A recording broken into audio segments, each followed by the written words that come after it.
할렐루야. 아멘. 자, 오늘은 역대하 4장입니다. 소리를 조금 더 올려주세요. 예. 역대하 4장. 우리가 3장에서는 이렇게 성전 이렇게 짓는 거, 그 다음에 하나님의 설계도에서 얘기를 했는데 4장에 들어와 가지고는 여러 가지 기물들, 성전에 들어간 기물이 많이 있죠. 이 기물들에 대해서 오늘 말씀을 하고 있고, 이 기물들을 만드는 장면들이에요. 예. 여러분, 우리 지금 여기도 보면은 성경 기물이 많이 있잖아요. 이 교탁도 있고요.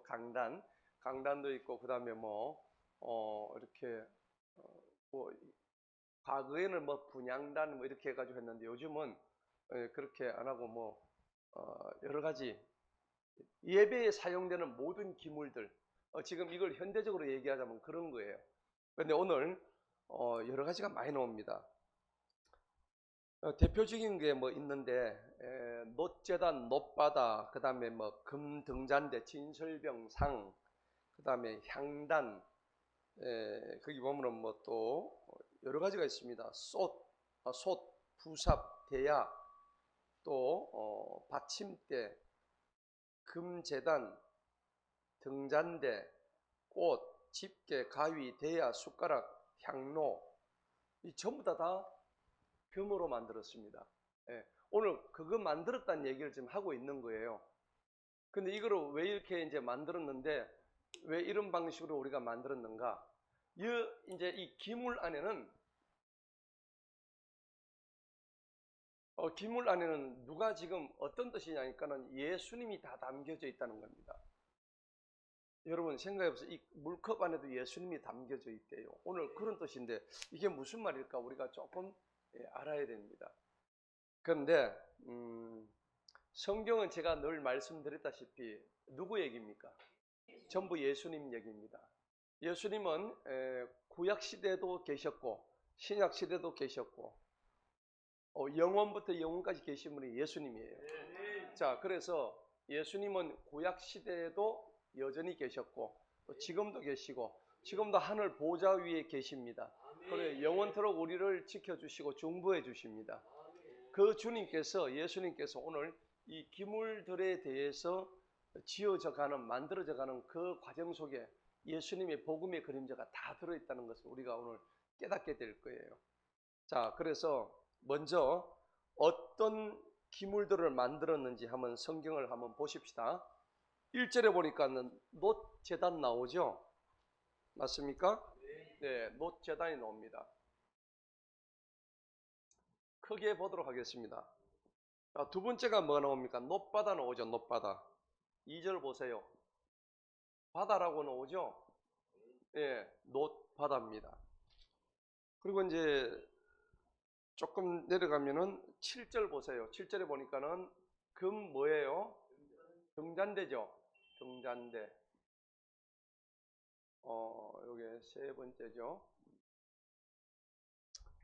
그리고 또 조금 내려가다 보면 진설병 나옵니다. 진설. 19절 보세요. 19절에 보니까 진설하는 뭡니까? 빵이죠. 진설하는 빵입니다. 진설병이라고 그래요. 이 병자가 한문으로 떡병자입니다. 그래서 진설하는 떡, 진설이 뭡니까? 하나님 앞에 차려서 올려놓는다 이 말입니다. 그러니까 진설하는 병, 그 병이 떡을 나타내는 한자입니다. 진설병, 하나님 앞에 올려드리는 진설병. 그 다음에 이제 22절에 보니까는 향로 이런 게 있죠. 향로를 해가지고 향을 피우는 향단을 의미하는 거예요. 예. 자, 이렇게 이제 크게 제가 5가지로 한번 나눠봤는데 이 외에도 오늘 여기 보니까 11절에도 솥도 있고 부삽 대야도 있고요. 12절에는 두 기둥이 있었죠. 두 기둥의 이름은 뭐였습니까? 하나는 뭐예요? 야긴, 하나는 보아스였습니다. 맞죠? 예. 그 야긴은 하나님이 세우셨다. 보아스는 하나님의 능력이다. 맞죠? 하나님은 권능의 하나님이다. 이 말입니다. 그래서 이 야긴과 보아스가 성전 입구에 두 기둥으로 쫙 올라가는 거예요. 오늘 우리 모두도 야긴과 보아스가 되기를 축복합니다. 예. 자, 그런데 그 외에 받침대, 물대야, 뭐 고기 갈고리 15절, 15절에 수소 12, 16절에는 고기 갈고리, 뭐 여러 가지가 많습니다. 자, 이런 것들이 과연 예수님하고 무슨 상관이 있을까 하는 겁니다. 자, 먼저 이러한 기물들은 그 히브리서에 가면은 8장에 보면은 이런 말씀이 있어요. 이 구약에 나오는 모든 하나의 상징들은 모형이다, 그림자라 그렇게 표현이 되어 있습니다. 여러분 만약에 우리가 어떤 제가 그 비유를 하죠. 모델하우스 있죠. 아파트를 분양받는데 미리 우리 보는 게 뭐예요? 모델하우스잖아요. 그게 모형이잖아요. 실제로 내가 모델하우스 살 건 아니죠. 그래서 성경에는 그걸 모형론이라고 합니다. 모형론. 신학 공부할 때 배우는 모형론입니다, 이게. 예수님이 그 당시에 직접 오시지는 않았기 때문에 우리 눈앞에 나타나신 건 아니기 때문에 예수님을 상징하는 모형들을 미리 곳곳에서 성경 곳곳에서 배치해 놓았다 이런 얘기입니다. 자, 그러니까 오늘 노재단도 예수님을 나타내고요. 놋바다도 금등잔대도 진설병도 향단도 다 예수님의 인격, 예수님의 속성들을 나타내는 하나의 기구들이라는 겁니다. 그래서 이게 어떤 속성을 나타내는지 우리가 정확하게 보아야 되는 거예요. 그래서 제가 말씀드렸다시피 레위기 전체는 예수님 얘기란 말이에요. 또 성경은요, 전체적인 이야기가 뭐냐 그러니까 우리 인간들, 죄를 지었던 인간들을 갖다가 죄를 대신해주고 사해주시는 뭐예요? 구속사의 스토리입니다. 우리를 구속해주시는, 우리 죄를 구속해주시는 구속사라는 겁니다. 구속의 역사라는 얘기입니다. 그래서 여러분들 아시다시피 창세기에 보니까 에덴 동산에서 죄를 짓고 또 저들이 아브라함, 그 다음에 이삭, 야곱으로부터 해가지고 쭉 요셉까지 해가지고 애굽에서 저들이 노예 생활을 하다가 하나님이 출애굽을 시켜서 광야로 빼냅니다. 광야 생활을 하다가 나중에 가나안 땅으로 들어가게 되죠. 그러니까 처음부터 끝까지 하나님은 머릿속에 자신의 그림을 다 그려놓고 계세요. 그렇죠? 우리는 근데 이스라엘 백성들은 그걸 알았을까요? 몰랐을까요? 잘 모르죠. 예를 들어서 저 조그만 아이가 엄마 아빠가 나를 어떻게 키울 거라는 거 모르고 지금 막 자라고 있잖아요. 근데 부모들은 알잖아요. 그러니까 부모의 심정으로 이스라엘 백성들에 대해서 어떻게 너희들을 내가 빼낼 것이고 어디쯤에서 연단도 시킬 것이고 훈련도 시켜서 그 다음에 결과적으로 제일 좋은 가나안 땅에 들어가게 할 거야. 맞죠? 그게 하나님의 구속사라는 겁니다. 그 구속사의 중심적인 분이 바로 예수님이시다. 그러면 이 예수님이 구약시대에는 실제로 태어나지 않았고 인간의 몸을 입고 태어나지 않았다는 얘기지 실제로 하나님이시잖아요. 그죠? 그런데 그 예수님이 오늘 모형론에 의해서 모든 이런 기물들, 성전 기물들 이거 전부 다 예수님을 상징하고 있다는 것을 우리가 오늘 깨달아야 되는 거예요. 그냥 이렇게만 보면 이게 뭔 말이야 이거 너무 참 재미가 없네. 여러분 이거 좀 읽어보고 오시랬잖아. 한 번은 그죠? 한 장이니까 여러분 읽어보시고 자 이게 그럼 무슨 의미가 되는지 한번 찾아보도록 하겠습니다. 자 먼저 놋제단입니다. 여러분 제단을 뭘로 만들었다고요? 놋으로 만드는 겁니다. 제단은 뭡니까? 제물을 드리는 단이죠. 단은 뭡니까?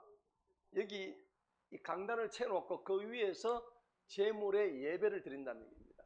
그러니까 이 제물은 그 당시에는 전부 다 뭡니까? 짐승이죠. 짐승 맞습니까?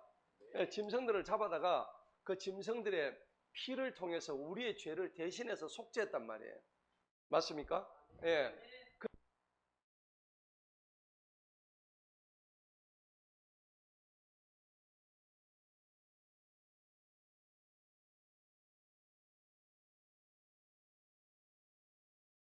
어, 예. 자, 그래서 우리가 제물을 드리는 이 제단에 놋 제단을 만들었다는 것은 우리를 위해서 희생 제물이 되신 예수님의 희생입니다. 희생을 의미하는 겁니다. 예, 예수님을 상징하죠. 놋 제단은 뭐냐니까 예수님을 상징하는 희생 제물이 되신 그 예수님을 상징한다는 겁니다. 자, 그리고 십자가예요. 십자가. 십자가 없이는 예수님을 말할 수가 없는 거예요. 자, 그래서 히브리서 10장을 한번 찾아봅시다. 히브리서 10장 12절. 뭐라고 얘기했는지 한번 보도록 하겠습니다.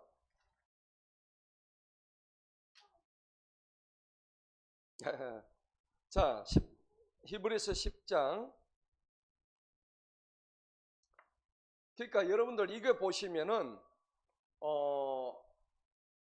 죄를 지을 때마다 제사장들이 어떻게 했어요? 그 짐승을 잡았죠. 짐승을 잡아가지고 짐승의 몸에서 나오는 피로 우리의 죄들을 갖다가 대신 씻었다는 얘기입니다. 자, 그런데 10장 4절을 한번 먼저 보시기 바랍니다. 1절부터. 히브리서 10장은 단번 제사, 단번 희생을 의미합니다. 자, 그들이 해마다 계속해서 드리는 희생물로는 제단으로 나오는 자들을 완전하게 할 수 없다고 되어 있죠.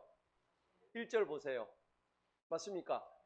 아무리 짐승을 잡아도 다음에 또 죄 지으면은 또 다른 짐승을 또 잡아야 되는 거예요. 예, 거의 매일 잡아야 됩니다.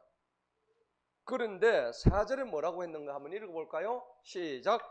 이는 황소들과 염소들의 피로는 죄들을 제거할 수 없다고 되어 있죠. 예, 없습니다. 아무리 짐승피 잡아봤자 우리 죄를 그 황소가 염소의 피가 우리 죄를 용서해 줄 수 없다는 겁니다. 예, 할 때마다 그게 애꿎은 짐승들만 죽어나가는 거죠. 그렇죠? 그러니까 5절을 한번 보십시다. 그러므로 그리스도께서 세상에 들어오실 때 말씀하시기를 희생물과 예물을 주님께서는 원했어요, 안 원했어요? 원하지 않으셨다고 분명히 되어 있죠. 오직 나에게 그분께서 한 몸을 예비하셨도다. 내가 누구예요? 예수님이죠. 예수님 자신의 몸을 원하셨다는 얘기입니다. 누가요? 하나님께서. 오늘 정확하게 기록이 되어 있죠. 예. 자, 그래서 6절에 보니까 죄를 위한 번제 예물과 희생물은 주님께서 기뻐하지 아니하셨습니다. 그러니까 구약의 제사 제도로는 우리의 죄를 없앨 수 있나요, 없나요? 없죠. 만약에 없앨 수 있었더라면 예수님이 오셨을까, 안 오셨을까? 안 오셨죠. 이게 이제 지금 오늘 지금 하는 말씀이에요. 그러면 그렇게 하는 것은 뭐 때문에 할까요? 이유가 뭐 때문에 했을까요? 그것은 율법에 그렇게 정해놓았기 때문에 한 겁니다. 자, 8절에 그 말씀이 나오죠. 맨 마지막 보세요. 그것들은 뭐에 따라 드린다고? 율법에 따라 드리는 거지 그걸 그렇게 드린다고 해서 완전히 우리 죄를 없애주는 게 아닙니다. 예, 율법 따라서 그냥 드리는 것일 뿐입니다. 예. 그런데 그 첫 번째 짐승 제사를 갖다가 하나님께서 없애버리고 다음에 단번 제사 주인공이 누구세요? 예수님이잖아요. 그걸 하시려고 주님께서 오셨다고 9절 마지막에 있잖아요. 한번 읽어봅시다. 시작. 그때 그분께서 말씀하시기를 오 하나님이시여 보옵소서. 주님을 뜻을 행하려고 누가 왔다고? 내가 누구예요? 예수님이 왔다고 하셨으니 그분께서 첫째 것을 뭐 하셔요? 제거하신답니다. 이 첫째 것이 바로 구약의 제사를 의미하는 겁니다. 짐승 때려잡는, 짐승을 죽여서 우리의 죄를 대신 속죄하는 요거를 없애버리는 거야. 할 때마다 짐승을 잡으니까. 그래서 둘째 것을 세우려고 이제 오셨다는 거예요. 10절 봅시다. 이 뜻에 따라 모든 사람을 위하여 예수 그리스도의 몸을 몇 번에 드려요? 단 한 번입니다. 예수님이 십자가 2번 못 박히셨나요? 아니죠. 단 한 번 박히셨어요.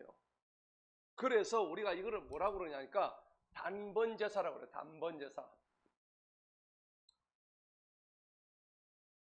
딱 한 번 드리는 제사입니다. 이 제사로서 우리의 죄를 어떻게 해요? 영원히 없애버리셨다는 얘기입니다. 아멘. 그래서 12절 다 같이 한번 읽어봅니다. 시작.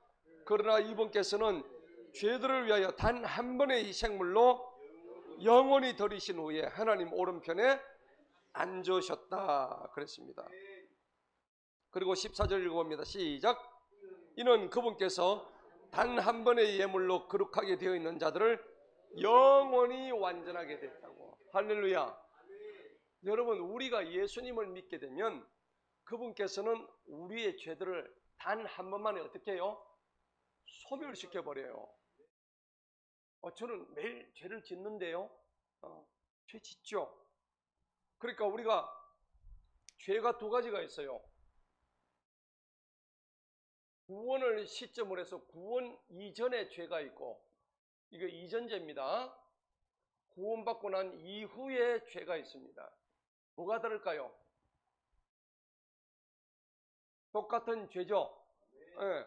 그런데 우리가 구원을 기점으로 하는 거예요. 이 구원. 네? 그렇죠. 구원받는 것은 우리가 어떻게 해서 구원받아요? 예수님을 믿음으로. 아멘. 누구든지 예수를 믿으면 너희가 죄사함을 받고 구원을 받으리라 그랬죠. 그러니까 우리는 믿어야 안 믿어요? 믿습니다. 그럼 우리가 믿으면 우리의 죄를 사함받아요. 죄 씻음이라 그래요. 죄 사함받고 죄 씻음을 이제 얻는 거예요. 그러면 구원받고 이전의 죄는 하나님께서 완전히 깨끗하게 도말해 주셨다고. 이사야서에 보면 55장에 나오죠. 53장에 나오시죠. 예, 이사야 53장 한번 보십시다.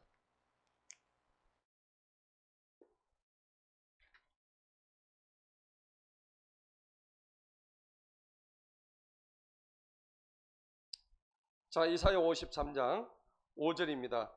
또 유명한 구절이죠. 한번 읽어보도록 하겠습니다. 시작. 그러나 그가 찔림을 당함은 우리의 허물들로 인함이요 그가 상함은 우리의 죄악들로 인함이라. 그가 징벌을 받음으로 우리가 평화를 누리고 그가 채찍에 맞음으로 우리가 고침을 받았도다. 아멘. 요한복음 1장 29절에 보면 세상 죄를 지고 가는 어린 양이라고 표현되어 있단 말이에요. 그러니까 여러분 양을 잡았잖아요. 근데 구약에서 양은 그냥 짐승양이에요. 근데 예수님 자기 자신을 갖다가 뭘로 대입을 시켰습니까? 어린 양으로 대입을 시켰단 말이에요. 그 양이 세상에 뭘 지고 간다고? 죄를 대신 지고 간다고. 세상의 모든 죄, 너의 죄, 나의 죄, 우리 모두의 죄를 다 그분이 걸머지고 가셨다는 얘기입니다. 그러면 6절에 보니까는 우리가 어떤 죄악을 가졌는데 한번 6절 읽어봅니다. 시작. 우리는 모두 양같이 길을 잃었다가 각기 자기의 길로 돌이켰으나 주님께서는 우리 모두의 죄악이죠 그에게 담당시키셨다. 우리 모두의 죄악입니다. 여러분, 우리가 지었던 모든 더러운 죄악을 예수님이 담당하셨다는 얘기입니다. 자, 그래서 구원받고 난 이후에 우리의 모든 죄는 이 죄는 도말이 됐다는 겁니다. 그러고 난 뒤 구원받고 난 이후의 죄는 어떤 죄일까요? 구원받고 난 이후 죄 지어요, 안 지어요? 짓죠. 여전히 지어요. 그럼 이 구원받고 난 이후의 죄는 우리가 한 번 발을 씻은 자는 다시 씻을 수 있다? 없다? 할 필요가 있다? 없다? 없다 했습니다. 예. 그래서 예수님이 그 말씀을 하셨어요. 그러니까 우리가 예수님을 제대로 믿고 충심으로 믿고 진정으로 예수님을 나의 구원주로 받아들인다면 구원 이후에 받는 이 죄로 다시 한번 정죄받지 아니한다는 겁니다. 그래서 우리가 그 구원을 무슨 구원? 영원한 구원. 영원한 구원입니다. 한 번 구원은 영원한 구원이다 하는 겁니다. 예. 그럼 여러분 구원 받으셨나요? 아멘. 예. 그 여러 가지 이제 얘기가 나오는데 한번 본문을 다시 한번 보도록 하겠습니다.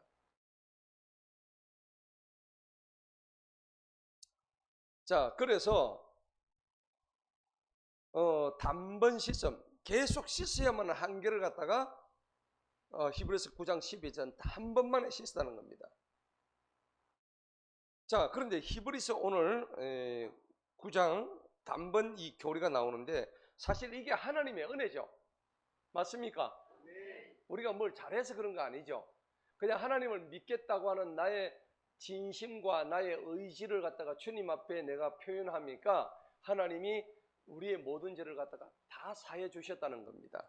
예, 이게 완전 속죄를 의미하는 겁니다. 그러니까 한 번 구원은 무슨 구원? 영원한 구원입니다. 근데 하나님께서 구원을 받고 난 이후에 시간이 지나면 지날수록 자꾸 그 구원이 사라져요. 조금씩. 구원의 약속이 점점 희미해지는 거예요. 하나님은 그렇게 하시는 분이에요? 아닙니다. 절대 그런 분 아니십니다. 예. 자, 우리가 죄를 반복할 때마다 다시 또 희생하기를 요구하시는 그런 분이 아니십니다.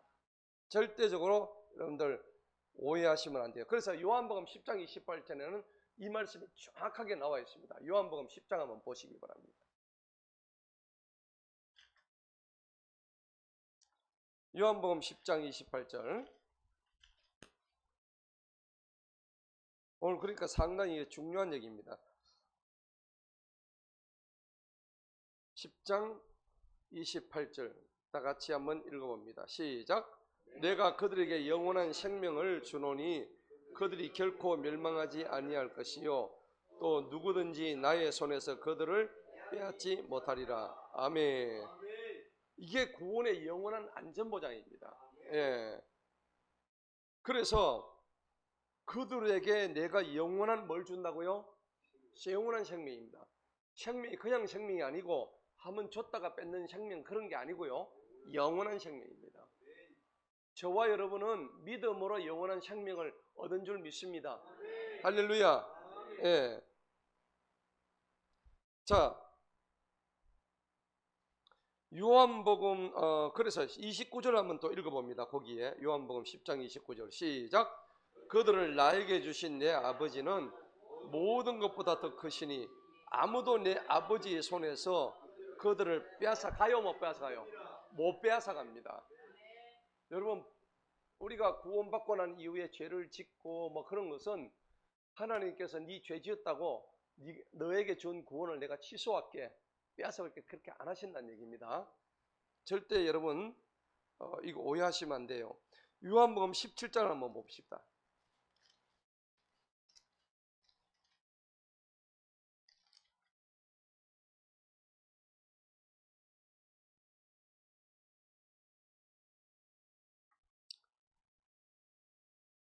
요한복음 17장 거기 11절 한번 봅시다.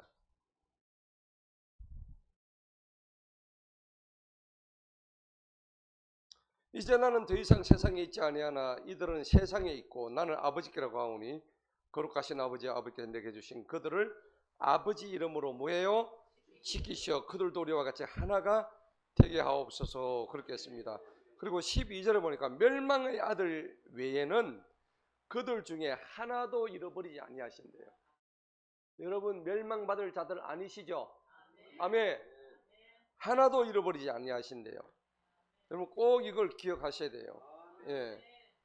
그리고 로마서 8장을 한번 보십시다. 우리가 구원은 영원한 것에 대해서 계속적으로 말씀하고 계세요.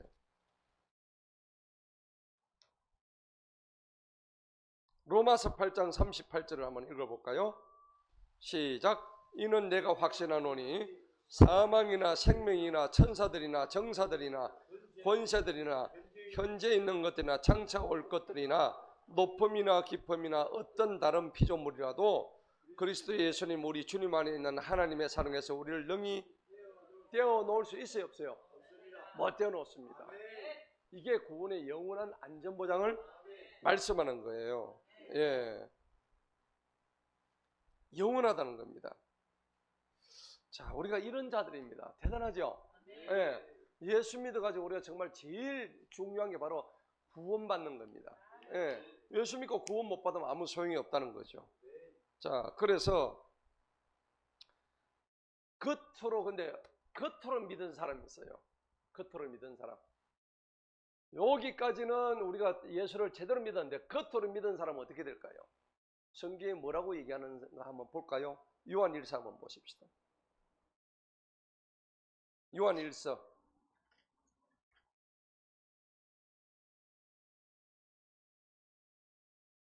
2장 19절입니다.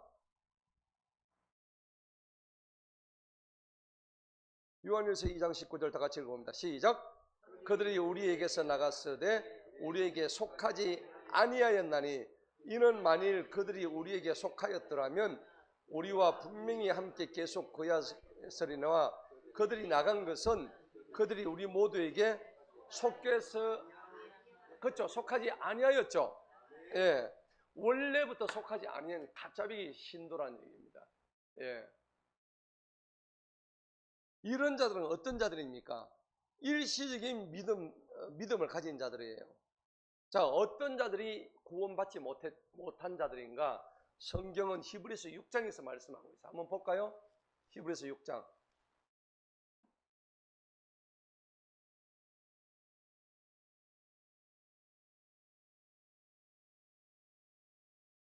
이 부분은 좀 논란이 많이 있습니다. 히브리서 6장 4절입니다.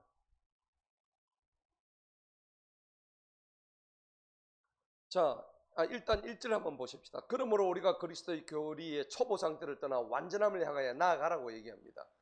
다시는 이러한 기초를 놓지 말지니, 놓지 말아야 될 기초가 뭡니까? 곧 죽은 행실로부터의 회개함, 그 다음에 하나님을 향한 믿음, 침례들의 교리, 안수하는 것과 죽은 자들의 부활과 영원한 심판에 가는 것들, 절대 그 기초를 놓지 말아요. 예, 놓치지 말아요. 자, 그 다음에 3절을 보시기 바랍니다. 만일 하나님께서 허락하시면 우리가 이것을 내리라. 한번 비침을 받고 하늘의 은사를 맛보고 성령님께 참여자가 되고 하나님의 선하신 말씀과 오는 세상의 능력을 맛본 자들이 만일 배도하여 떨어져 나간다면 다시 그들을 새롭게 하여 회개에 이르게 함이 불가능하다고 되어 있다고. 맞죠? 그들이 스스로 하나님의 아들을 새로이 나무에 못 박아 공개적으로 뭐 한다고? 모욕한다고 되어 있단 말이에요. 예. 자, 그런데 9절을 봅시다. 거기 9절을 보니까 그러나 사랑하는 자들아 비록 우리가 이같이 말하지만은 우리는 너희에겐 더 좋은 일들과 구원과 함께 오는 일들이 있음을 확신한다고 되어 있습니다. 자, 그러니까 우리가 게으르지 아니하고 믿음과 오래 참음을 통해서 그 약속을 상속받는 자들이 되어야 될 줄로 믿습니다. 자, 본문 한번 돌아갑시다.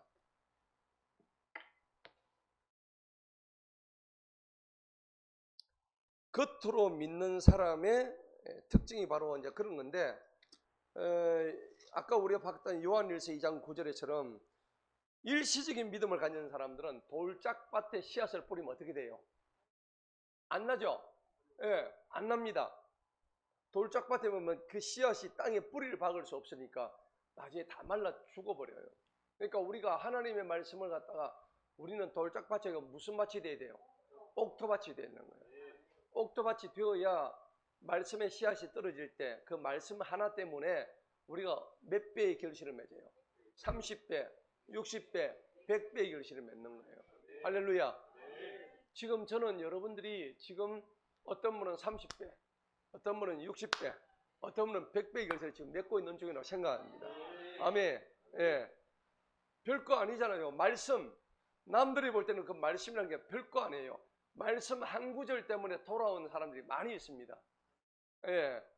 그 말씀이 내 속에 씨앗이 돼가지고 하나님의 말씀이 쑥 들어왔는데 그 말씀 때문에 막 회개가 터지고 성령을 받게 되고, 예, 그 말씀 때문에 내 생활에 변화가 생기고, 그러므로 인해서 내 삶이 완전히 통째로 변화됐다는 겁니다. 그리스도인으로 완전히 변화가 된 거예요. 저와 여러분은 오늘 그런 사람인 줄 믿습니다. 예. 자, 그래서 돌짝밭에 뿌리면 안 돼요. 그 다음에 어떤 사람이냐 하니까 마태복음 7장 같은 사람이 한번 볼까요? 가짜신앙. 마태복음 7장입니다. 21절.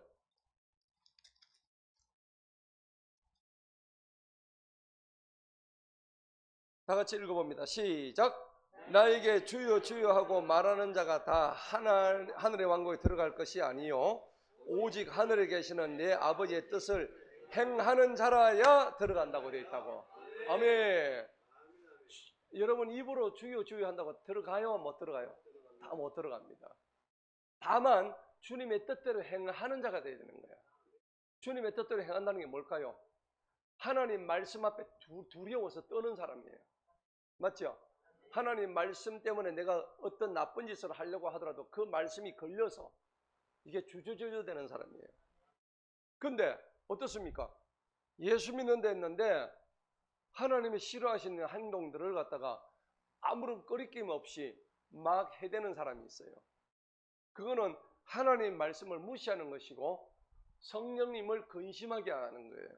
그러니까 내 속에 계신 그 성령님을 짓밟아 버리는 거라고.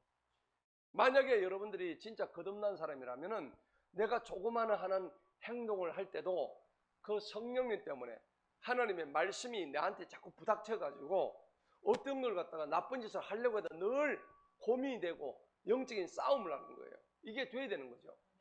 근데 마치 입 맞은 사람처럼 해가지고 계속적으로 똑같이 한다는 것은 개가 토한 것을 도로 먹는 일과 같은 거예요. 근데 오늘 여기 보니까 어느 정도로 이 사람들이 주여 주여 했는지 마태복음 7장에 보니까 22절 한번 봅시다. 22절 다 같이 한번 읽어봅니다. 시작. 그날에 많은 사람들이 나에게 말하기를 주여 주여 우리가 주님의 이름으로 예언하지 아니하였나이까? 주님의 이름으로 마귀들을 쫓아내지 아니하였나이까? 주님의 이름으로 많은 놀라운 일을 행하지 아니하였나이까? 이거 다 일들을 했어요. 그럼에도 불구하고 23절에 말씀을 하십니다. 시작. 나는 너희를 결코 알지 못한대요. 불법을 행하는 너희여 나로부터 떠나가라. 주님이 아예 모른대요. 홍길동이 보고 길동아 네가 나를 주여 주여 했지만 나는 널 몰라. 아이서 떠나가. 이렇게 말씀하십니다. 인생의 가장 큰 실패의 순간입니다. 그죠? 비록 내가 이 땅에서는 힘들고 어렵고 또 그 다음에 참 여러 가지로 하나님 보시기에 아니 사람 보기에 저 사람의 인생이 별로다 싶었는데 그런데 하나님 볼 때는 뭐예요? 최고의 삶을 사는 거예요. 하나님은 우리 외모를 보지 않습니다. 외모를 보시는 분이 아니에요. 우리의 뭘 보세요? 중심을 보는 거예요. 사람은 외모를 보지만은 하나님은 우리의 마음의 중심을 본다고 사무엘상 17장 16절에 정확히 나와요. 예. 여러분 하나님께서 보시는 중심에 기뻐하는 자가 되기를 축복합니다. 자, 이게 지금 놋제단의 단번 제사를 의미하는 거예요. 자, 두 번째는 뭐였습니까? 놋바다였죠. 놋바다. 놋바다가 뭡니까? 바다가 뭐죠? 바다처럼 이 큰 뭡니까? 물 담는 그릇이라는 얘기입니다. 어느 정도냐 그러니까는 여기 보니까 2절을 보세요. 바다를 부어 만들었으니 가장자리에서는 10규빗, 그 다음에 5규빗, 30규빗의 줄로 주위를 둘렀다. 이게요 9m, 9m, 4.5m입니다. 높이가. 가로 9m, 세로 9m. 그러면 여러분들 좋은 집 가면은 뭐 짓습니까? 물 담은 풀장 짓죠. 맞아요? 9m, 9m면은 가정용 풀장으로 충분합니까? 넘치죠? 높이가 4.5m랍니다. 그럼 어떻게 해요? 거기에 물을 가득히 붓는 거예요. 그럼 이 물을 부어가지고 어디 있을까요? 여러분 중요한 겁니다. 이게 결국은 이 놋바다는 제사장만 쓰는 거예요. 제사장. 제사장의 청결용으로 씁니다. 청결용. 좋습니까? 제사장 저기 들어가가지고 완전 목욕탕이죠. 이거는 딴 사람 못 쓰게 되어 있어요. 제사장만 쓴다고 되어 있습니다. 6절 보세요, 본문. 6절을 보니까는 맨 마지막에 그러나 뭐라고 되어 있어요? 시작. 그러나 그 바다는 제사장들이 쉽게 하기 위해서였더라. 아멘. 자, 제사장의 청결인데 이거는 뭐냐 그러니까 제사장들은 정결해야 됩니다. 정결하다는 것은 회개의 상징입니다. 예, 회개의 상징이죠. 그래서 여러분들 에베소서 5장 26절입니다. 한번 볼까요? 에베소서 5장 26절 한번 찾아봅시다. 그러니까 오늘 우리가 지금 읽고 있는 보고 있는 성전의 기물들이 이러한 내용들이 다 포함되어 있단 말이죠.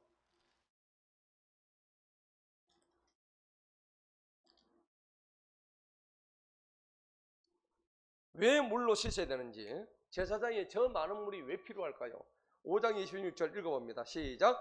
이것은 주님께서 말씀에 의한 물로 씻음으로 교회를 거룩하게 하시고 깨끗하게 하셔서 되어 있죠.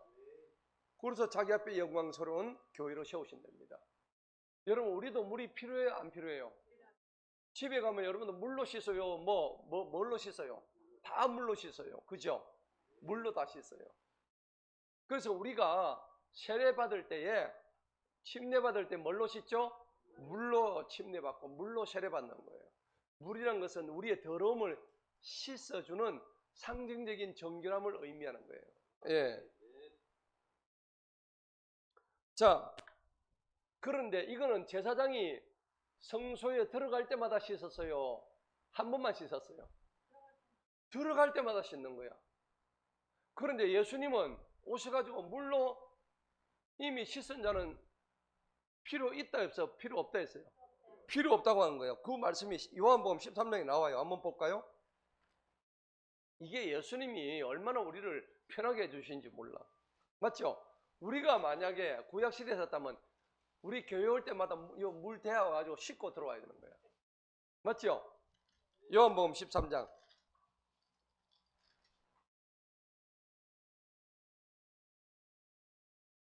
10절입니다. 일단 6절 한번 보십시다. 6절은 시몬 베드로에게까지 오시니 베드로가 주님께 말씀을 주님께서 내 발을 씻으려 하시나이까 그랬죠. 지금 예수님이 자기 제자들의 발을 씻겨주는 장면입니다.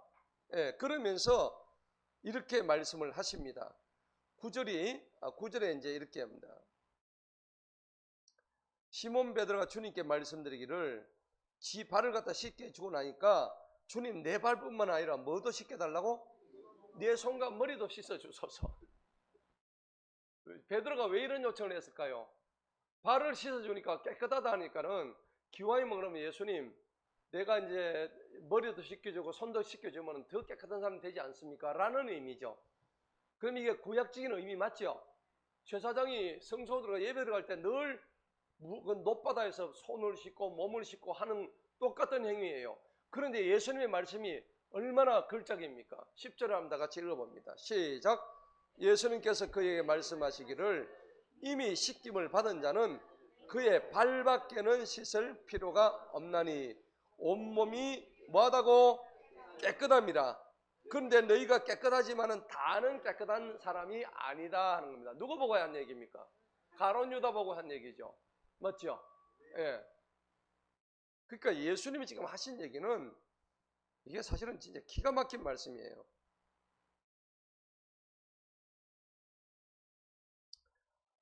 자, 이미 구원을 받은 자는 그렇게 다 할 필요 없다는 얘기입니다. 요한일서 1장 9절 한번 보십시다. 여러분 요한일서 1장 9절은 제가 늘 죄들의 상황 고백과 상함에서 제가 늘 하는 구절 아시죠? 주일날 예배 때 그 말씀이에요. 요한일서 1장 9절 다 같이 한번 읽어봅니다. 시작. 만일 우리가 우리의 죄들을 자백하면 그분께서는 신실하시고 의로우셔서 우리 죄들을 용서하시며 모든 불의로부터 우리를 깨끗하게 하시느니라. 아멘. 이거는 구원 받은 자예요? 구원 아직 못 받은 자예요? 구원 받은 자에 대해서는 이렇게 해주신단 말이야. 할렐루야. 그러면 구원받고 난 이후에 제가 죄에 대해서 제가 말씀드렸죠. 이런 자는 하나님 앞에 뭐만 하면 된다고? 자백하라고. 자백. 할렐루야. 자백만 하는 게 아니고 자백하고 난 뒤에 뭐 해야 돼요? 회개해야 되는 거예요. 회개. 주님 다시는 그러지 않겠습니다. 근데 가가지고 또 똑같이 해서 또 한단 말이에요. 그럼 뭐라요? 성경이 뭐라고 그래요? 지 토한 걸 도로 먹는 미련한 자라고. 그러니까 생각해 보세요. 얼마나 우리가 구원받고 나면 이런 특권을 누립니까? 우리가 죄 짓고 난 뒤에 우리 죄들을 뭐 하기만 하면 분명히 보세요. 요한일서 1장으로 자백만 하면 되네. 그리고 그분께서 자백하고 회개까지 하면 그분께서는 신실하시다는 것은 처음부터 끝까지 우리를 믿고 우리의 죄를 갖다가 용서해 주심을 확실히 한다는 얘기입니다. 그래서 우리의 죄들을 뭐예요? 용서해 주신다고. 우리의 모든 죄를. 우리의 죄들하고 죄가 뭔 차이 있습니까? 죄는 한 가지 죄를 얘기하는 거죠. 죄들은 뭐입니까? 내 모든 죄를 뭐 하신다고? 용서해 주신다고. 우리가 이런 특권을 가진 사람들이에요. 얼마나 감사한 거예요. 이건 구원 받은 사람한테만 해당되는 얘기예요. 뭐 하기만 하면 자백하세요. 어디가 자백합니까? 경찰서 가지 마세요. 경찰관한테 가서 경찰관한테 어제 내가 이런 죄를 지었습니다. 이런 말 하지 마세요. 누구한테 하라고? 하나님한테 가지고 자백을 하라고. 하나님, 제가 어제 죄를 지었습니다. 어디 가서 할까요?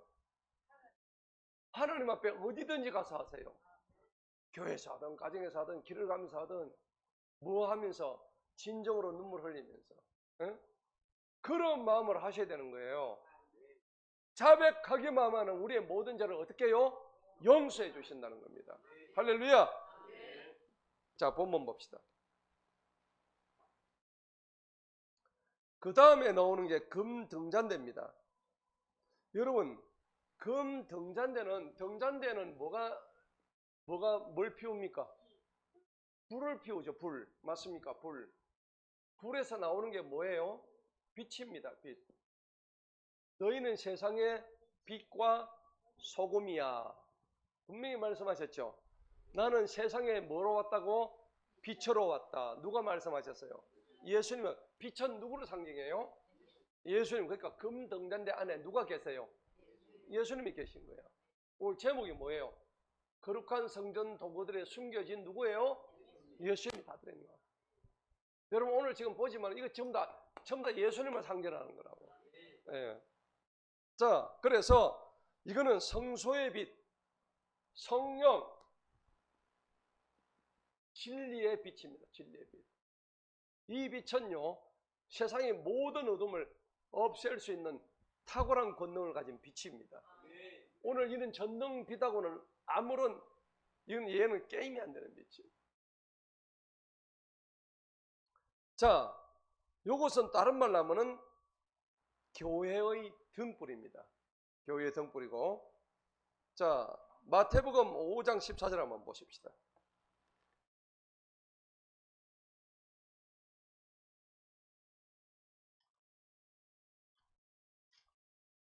5장 14절.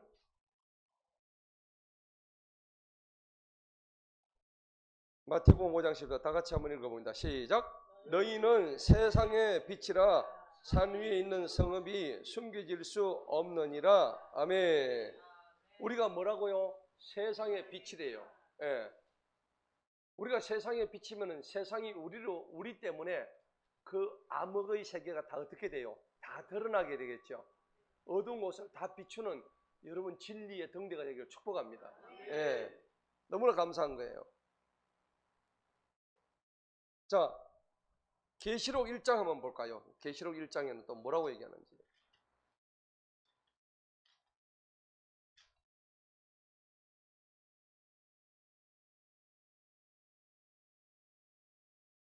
계속해서 금 등잔대들이 나와요.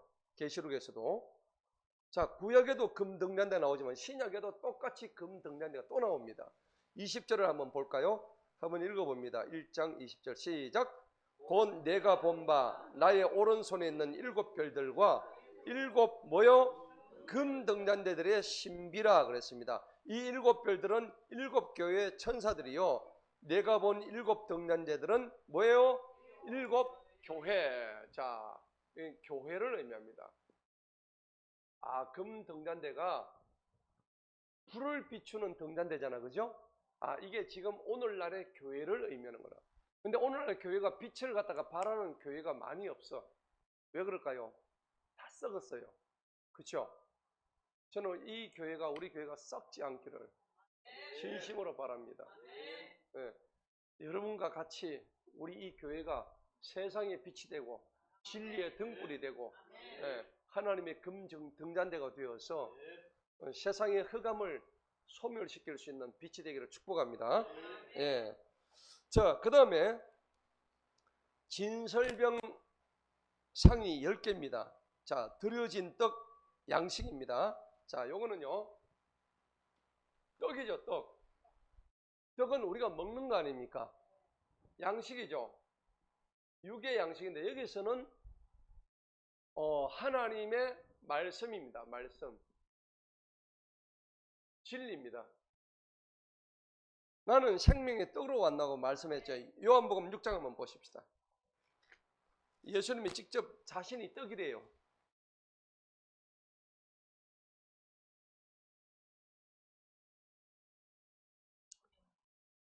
요한복음 6장 35절. 개역개정에서는 떡인데 킹제임스에서는 빵입니다. 원래 빵이 많습니다. 원문에 뭐냐면 브레드라고 되어 있어요. 브레드가 빵이잖아요. 예. 떡은 라이스 케이크 맞죠? 예. 그러니까 정확한 해석이 빵으로 되어 있습니다. 자, 그래서 35절 다 같이 읽습니다. 시작. 예수님께서 그들에게 말씀하시기를 내가 곧 생명의 빵이니 내게 오는 자는 결코 줄이지 아니할 것이요 또 나를 믿는 자는 결코 목마르지 아니하리라. 아멘. 그러면 이 빵이 어디서부터 올까요? 하늘부터 오죠. 33절에 나와 있어요. 33절 읽어봅니다. 시작. 하나님의 빵은 하늘로부터 내려와 세상에게 생명을 주는 그이다. 그이가 예수님이죠. 아, 예수님이 빵이구나. 빵 얘기가 배고프죠. 예수님 먹으시기 바랍니다. 할렐루야. 우리 예수님 다 같이 먹읍시다. 영원히 줄이지 않는데요. 할렐루야.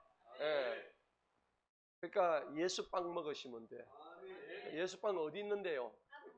하늘에 이 안에 좀 생명의 빵입니다. 전부 다 이게 빵이에요. 이거 계속 먹으면은 안 굶어 죽는데요. 영원히 줄이지 않는데요. 예. 뭐 비밀을 다 알려주고 있는데 뭐 아주 헛된 데 가가지고 막 뷔페 가가지고 막 배가 터지게 먹고 육신의 배는 빵빵한데 영혼의 양식은 고갈돼가지고 그러지 마시고 그것도 빵빵하게 먹되 이거는 더 빵빵하게 먹읍시다. 아멘. 예. 자, 그게 진설병이에요. 자, 다른 말로 하면 이거 내가 곧 생명의 떡이다. 생명의 빵이다. 이게 진설병입니다. 자, 오늘 그러니까 여러분 진설병 놓는 그 등잔대부터 해가지고 이게 전부 다 사실 누구를 얘기한다고? 예수님 얘기하는구나. 이 안에 다 예수님이 계셨구나. 예. 자, 그 다음에 이제 향단입니다. 향단. 향단에서 하는 일은 뭐냐면 향을 피우는 거예요. 향.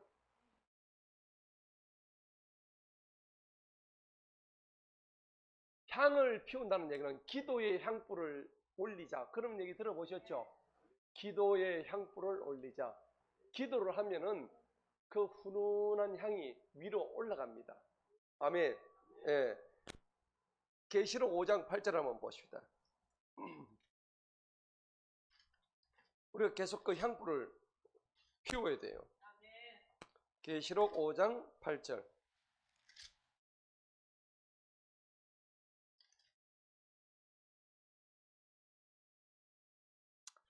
자, 다 같이 한번 읽어봅니다. 시작.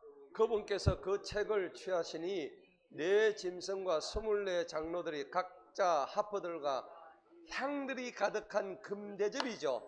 예, 이 향들이 가득한 금대접을 가지고 어린 양 앞에 엎드리는데 이 대접에서 향이 올라갑니다. 그 향이 성도들이 뭐라고? 기도인 거예요. 할렐루야. 그 여러분들은 그 향기가 나야 되는 거예요. 향. 예, 이 향이 뭐냐? 냄새잖아, 그죠?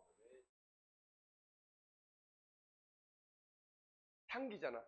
예, 이 향기는 여러분들의 기도가 향기예요. 저번에 대하니까 좋은 향기가 나는 거예요.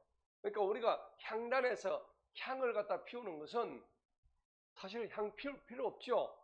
제사상에 가면 향 피워요, 안 피워요? 저는 제사상 향 막 냄새 맡아 막 토할 것 같아요. 왜냐하면 향 그 자체가 토하는 게 아니고 제사라는 그 악신, 우상을 숭배하다 보면 그 향까지 속이 안 좋은 거예요. 맞죠? 예, 그래서 향이란 것은 향기인데 우리 자체가 향이면 돼. 맞아요, 안 맞아요? 내가 향이 돼야 되지. 왜 쓸데없는 제사상에 하는 그 향을 피우냐고. 그게 사람들 생각이란 말이에요. 제사상에 올리는 그 향은 냄새도 막 꼬리하고 내가 맡아보니 좀 그렇더라고. 냄새 맡아보셨죠? 그 길쭉하게 몇 해가지고 꽂아가지고 막 불 피우고 하잖아요. 아, 저는 딱 그 냄새 너무 싫어요. 정말 싫어요. 절에 가면은 여러분 법당에 향 피우는 거 보셨죠? 냄새 좋습니까? 안 좋아요. 여러분, 우리는 그런 향을 피우는 사람이 아니에요. 내 자체가 뭐가 돼야 돼요? 향이 되는 거예요. 내 예수 향기가 나야 되는 거예요. 예수 향기 날리니 할렐루야 아멘. 할렐루야. 예수 향기를 내가 내면 되는 거지. 왜 쓸데없는 거 제사상에 향을 갖다 꽂냐고. 그렇죠? 자, 오늘 지금 제가 드리는 크게 5가지 기물들만 제가 말씀을 드렸어. 나머지는 크게 중요한 건 아닙니다. 뭐 부삽, 물대야, 뭐 그다음에 또 뭐 있어요? 솥, 그다음 갈고리, 고기 갈고리는 뭡니까? 여러분 거기에 이제 고기를 갖다가 이제 뭡니까? 이렇게 하나님 앞에 이제 드리죠. 드리면은 고기를 끓이겠죠. 끓이면은 고기 갈고리를 나중에 이제 건져 올려야 되겠죠. 뭐 소를 한 마리, 2마리 잡는 게 아니잖아요. 엄청나게 큰 걸 잡는데 여러분 옛날에 저 누구야? 그 홈리와 비누아스가 홈리와 비누아스 있죠. 엘리 제사장의 두 아들이 지방에 그 우두머리를 보내놨다면 그거 가지고 고기 갈고리 가지고 막 끌어올리는 장면 나오죠. 사무엘상에 나와요. 그래가지고 그게 원래 누구한테 올라가는 겁니까? 하나님한테 올라가는데 그 고기를 전부 다 인마이 포켓에가 지가 다 먹는 거예요. 그래가지고 백성들이 그걸 보고요. 아니 우리를 위해서 저 봉사를 했더니 쟤들이 와서 전부 다 자기들이 편취한다 이래가지고 했는데 홈리와 비누아스는 하나님의 징벌을 받아 그 자리에 죽죠. 죽어요. 홈리와 비누아스는. 그러니까 하나님께서 손대면 안 된다는 겁니다. 자, 뭐 여러 가지가 있겠지만 이제 시간이 많이 갔습니다. 이거 오늘 다 하려고 하면 시간이 뭐 엄청나게 걸려요. 결론을 제가 한번 맺도록 하겠습니다. 이 모든 것들은 히브리서 8장에 나와 있는 말씀들이에요. 한번 히브리서 8장 봅시다.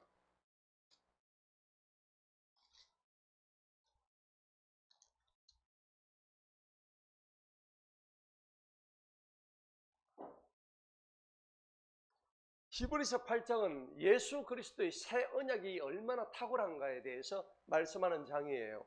자, 그런데 지금 우리 주님은요 1절에 보니까 그러한 대제사장이 우리한테 계시다고.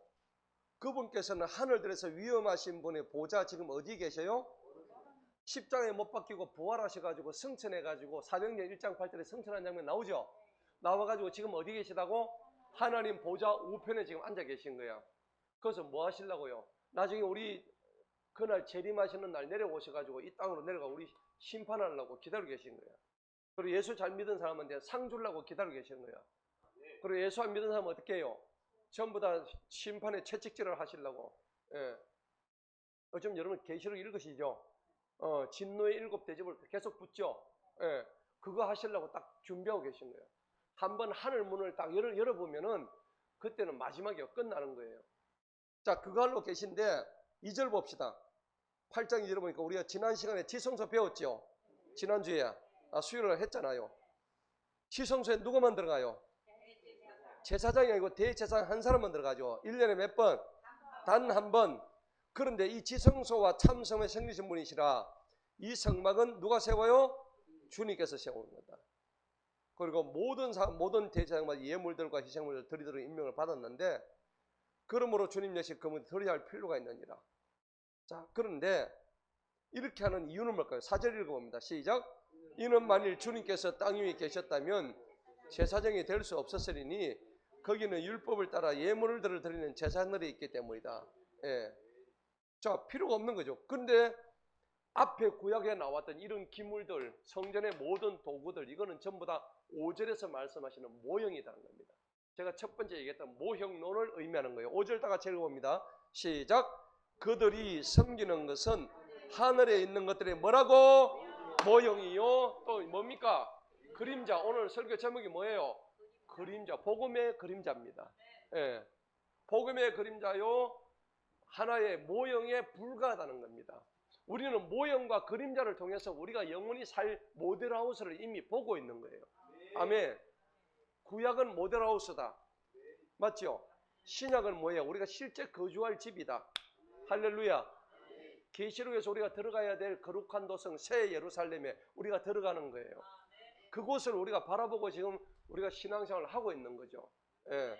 자, 그래서 5절에는 명확하게 하늘에 있는 것들의 모형과 뭐라고 되어 있어요?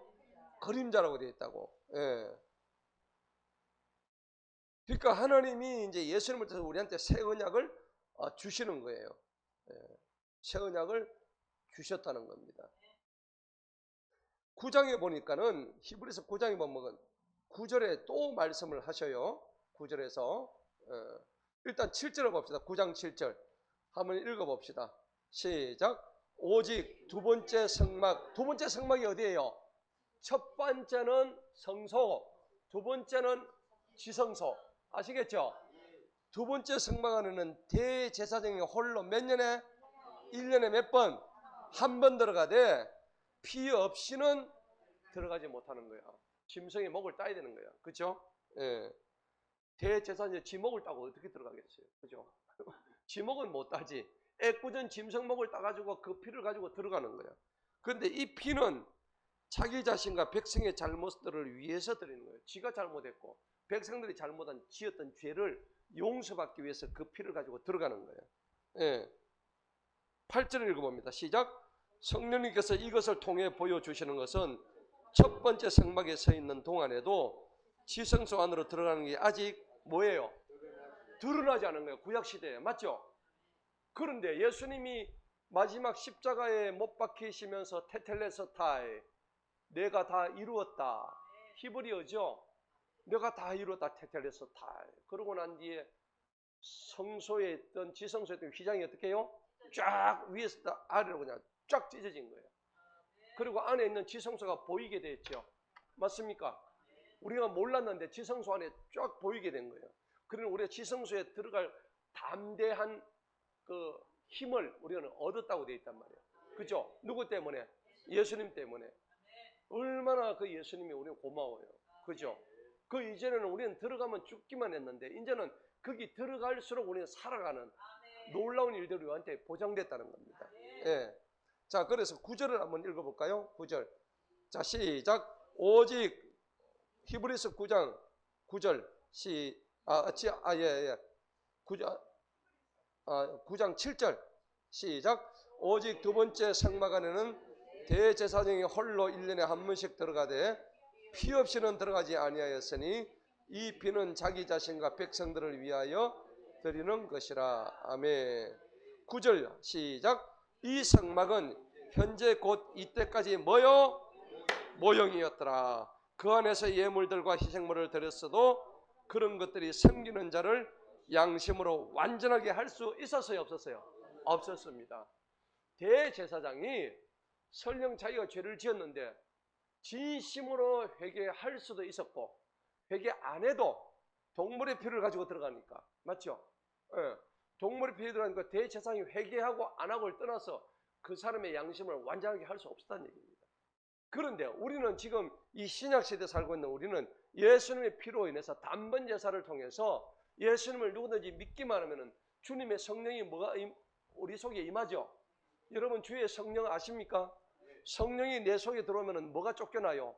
악령이 쫓겨나죠. 내 속에 악한 것들이 막 못 살아요. 예. 여러분들 성령님을 모시고 살기를 축복합니다. 근데 왜 우리 아직까지 악령에 지금 사로잡혀 있나요? 왜 그럴까요?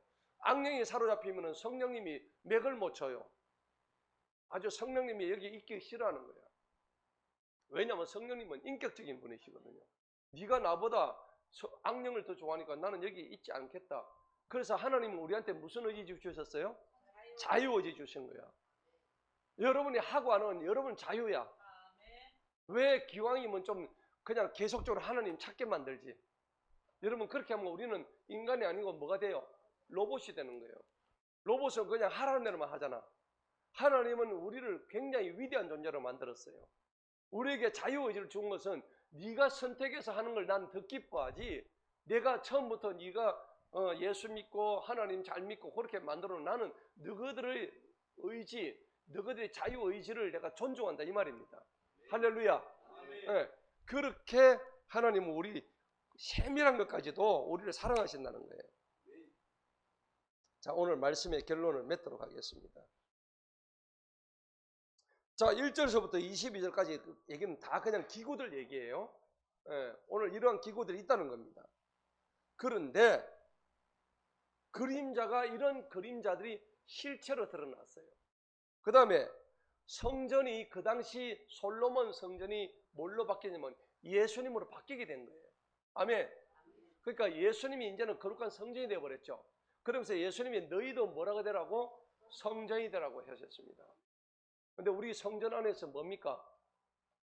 우리는 이미 거룩한 성전이 됐잖아요.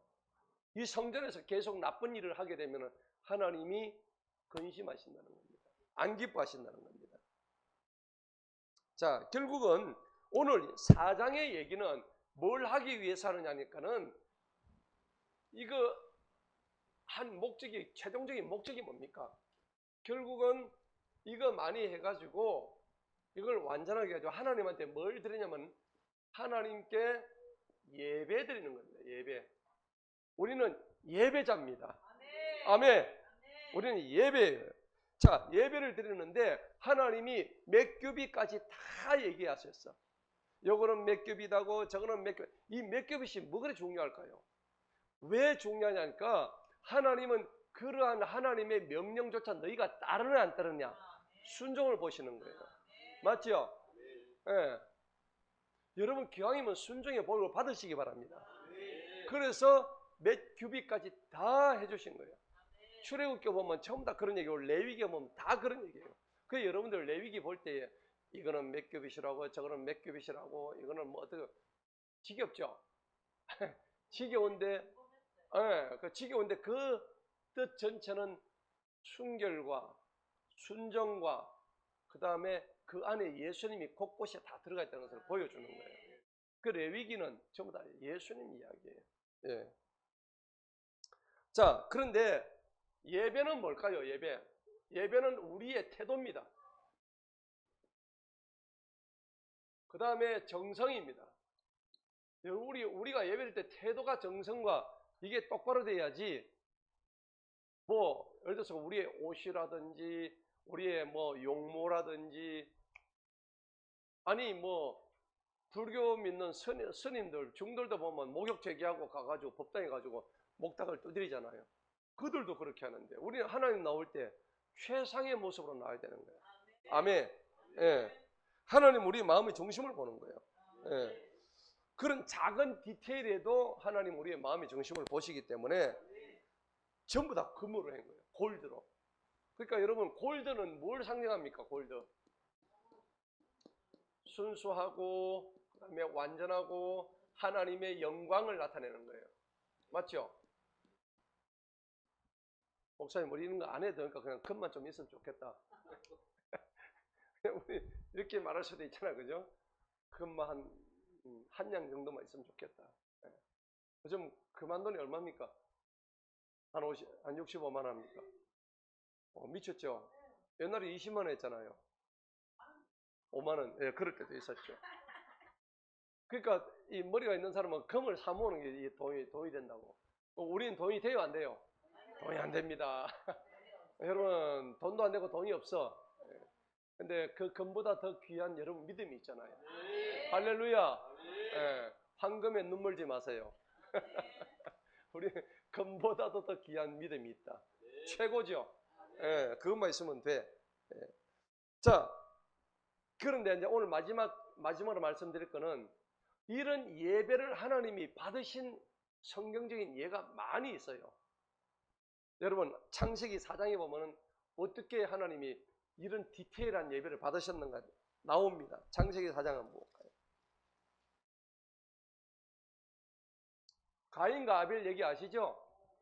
하나님이 누구의 제사를 받으셨어? 아벨의 제사를 받았죠. 4장 4절 한번 읽어봅니다. 시작. 아벨도 그의 양무리 가운데서 첫 새끼들과 그것들의 기름을 가져와 드리니 주님께서 아벨과 그의 예물은 존중하셨으나 5절 가인과 그의 예물은 존중하지 아니하시므로 가인이 심히 격노하여 그의 안색이 변하여 자리됐죠. 그러니까 주님이 뭐라고 그래요? 네가 도대체 안식이 낯빛이 이렇게 왜 변하냐 그러니까 7절에 하나님이 가인에 대해서 이런 말씀을 하셔요. 다 같이 읽습니다. 시작. 만일 네가 잘해 행한다면 어찌 받지 않겠느냐? 만일 네가 잘 행하지 않으면 죄가 문 앞에 엎드려 있느니라. 죄에 대한 욕망이 내게 있으니 너는 죄를 다시 네 죄부터 다스리라는 얘기입니다. 하나님 예배 드리러 올 때 여러분 죄 문제도 해결하지 않고 죄 문제 하나도 해결 안 하고 지금 예배 자리에 앉아 있으면 하나님 기뻐 받아요, 안 받아요? 여러분의 예배는 가인의 예배가 되는 거예요. 맞죠? 네 죄도 해결하지 못한 채 앉아가지고 예배드리고 앉아있다고. 결국은 가인은 아벨을 때려 죽여버렸습니다. 최초의 살인자가 되는 거죠. 여러분이 예배를 하나님 옆에 제대로 못 드리면 가인과 같은 살인자가 되는 거예요. 그리고 하나님을 죽이는 행동이란 말이에요. 너무나 중요한 겁니다. 그 다음에 이런 아주 디테일한 예배가 마가복음 12장에 또 있어요. 한번 볼까요? 마가복음 12장.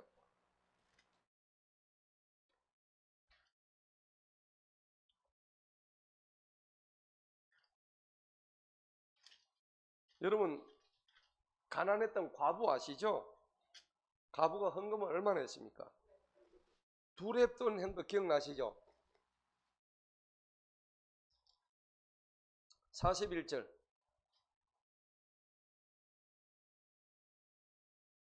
다 같이 읽습니다. 시작. 예수님께서 연보암 맞은편에 앉으시어 사람들이 어떻게 그 연보암에 돈을 넣는 것을 보고 계실 때에 부유한 자는 여럿이 와서 많은 돈을 넣었고 거기에 가난한 한 과부가 와서 두 랩돈 곧 한 푼을 넣으니라. 43절 시작. 주님께서 제자들을 불러 그들에게 말씀하시기를 진실로 내가 너희에게 말하노니 이 가난한 과부가 연보암에 넣은 모든 사람보다 더 많이 넣었도다. 여러분 두 랩돈이 얼마입니까? 그냥 우리도 지금 한 돈 천원대요. 예, 그렇게 생각하시면 됩니다. 아무것도 아닙니다. 근데 이 과부가 가진 돈은 이게 전부였어요. 과부는 자기의 전부를 드렸단 말이에요. 예. 근데 부자는 이 과부의 수백 수천 배를 드렸어요. 근데 그 수백 수천 배 드려도 예수님은 뭐라고 합니까? 연보하는 마음에 뭐예요? 태도, 정성, 그 다음에 우리의 뭐예요? 중심을 보신다는 겁니다. 여러분 그러니까 예수님이 연보할 때 연보함을 어떻게 했다고 해요? 41절 보세요. 연보함 맞은편에 앉으시어서 사람들이 어떻게 그 연보함에 돈을 넣는 것을 보고 계셨대요. 여러분 교회 와가지고 연보할 때 예수님 딱 보고 계십니다. 할렐루야. 낼까 말까. 오늘 10,000원 하기로 했는데 오늘 2,000원 맞아. 이러지 마세요. 타협하지 마세요. 헌금에 대해서 제가 지난번에 계속 말씀드렸죠. 인색하게 하지 마시고 마음에 미리 정한 대로 하라 했죠. 맞죠? 하나님 쏟아 부어줄 그 복을 기대하시면서 하는 거예요.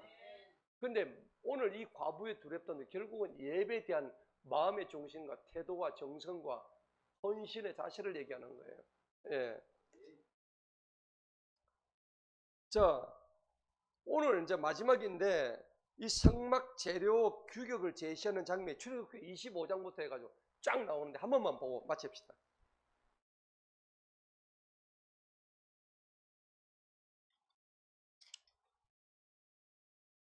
출애굽기 25장부터 해가지고 30장까지 뭐라고 되어 있는가 한번 볼까요? 엄청 많습니다.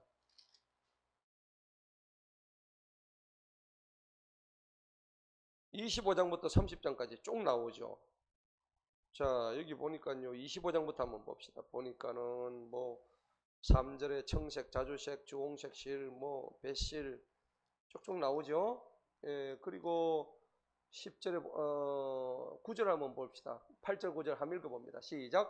또한 나를 위하여 그들로 하여금 내가 그들 중에 거하도록 한 성소를 만들게 할지니 너희는 내가 내게 보여주는 모든 것대로 성막의 양식과 모든 기구들의 양식을 따라 그것을 만들어라.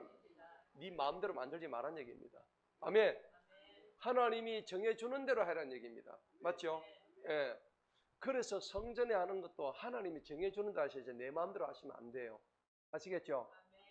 그러니까 여러분들이 뭔가를 할 때도 하나님의 명을 받은 리더, 담임 목사에 꼭 물으시고 그렇게 하시라는 겁니다. 예, 이게 하나님의 순서고 질서고 순종의 자세라는 겁니다. 예, 그러니까 10절에 보니까 시띠나무로 궤를 만드는데 그 길이가 두 겹이 반이고 너비가 한 겹이 반이고 뭐 이래 중요하다고 뭐 세 겹이 하면 어떻는데. 예. 여러분 이거 따질 게 아닙니다. 하나님이 정해준 대로 하라는 얘기입니다. 아멘. 예. 그 25장에 보니까 뭐 쫙 돼 있고 26장부터 보니까는 배실, 자색, 뭐 널빤지, 뭐 온갖. 예. 26장 33절 한번 봅시다. 26장 3절 너는 휘장을 갈고리 아래에 걸고 그 휘장 안에 증거궤를 들여 놓으라. 그 휘장이 너희에게 뭐요? 성소와 지성소를 나누어 놓는다고 해놨잖아요. 그죠? 성소와 지성소를 나누어 놓는 게 뭐라고요? 휘장입니다. 맞죠? 이 누가 지시하셨어요? 하나님이 딱 지시한 거예요. 저 왜 휘장을 갖다 놨지? 하나님이 그렇게 하라고 되어 있잖아요. 맞죠? 그러니까 성전 짓는데 그 성소 안에 모든 것이 누구의 명령이에요? 전부 하나님의 명령이란 말이에요. 아시겠죠? 예. 근데 지금 성소는 누가 성소입니까? 내가 성소잖아. 내 속에 뭐 해라 뭐 해라는 누구 명령 들어야 돼요? 하나님 명령인데 지 마음대로 해. 전부 지 마음대로 한다니까. 하나님 하지 말라는 거 막 골라서 한다니까. 지금 성전은 누가 성전이에요? 내가 성전이란 말이에요. 오늘 출애굽기 보니까는 전부 다 이 성전은 구약의 성전은 하나님이 하라는 대로 하는데 이게 뭐예요? 영적인 교훈이에요. 우리는 성전된 이 몸을 지 맛대로 하는 거예요. 자기 마음대로 하는 거예요. 하나님은 그거 아니다. 분명히 말씀하시는 거예요. 자, 오늘 총 결론입니다. 오늘 역대하 4장에 보니까는 뭘 만들고 하는 거 보니까는 진짜 별거 없죠. 그런데 많은 그 구절들, 대목들이 사실은 뭐예요? 성전 기물에 담긴 복음이죠.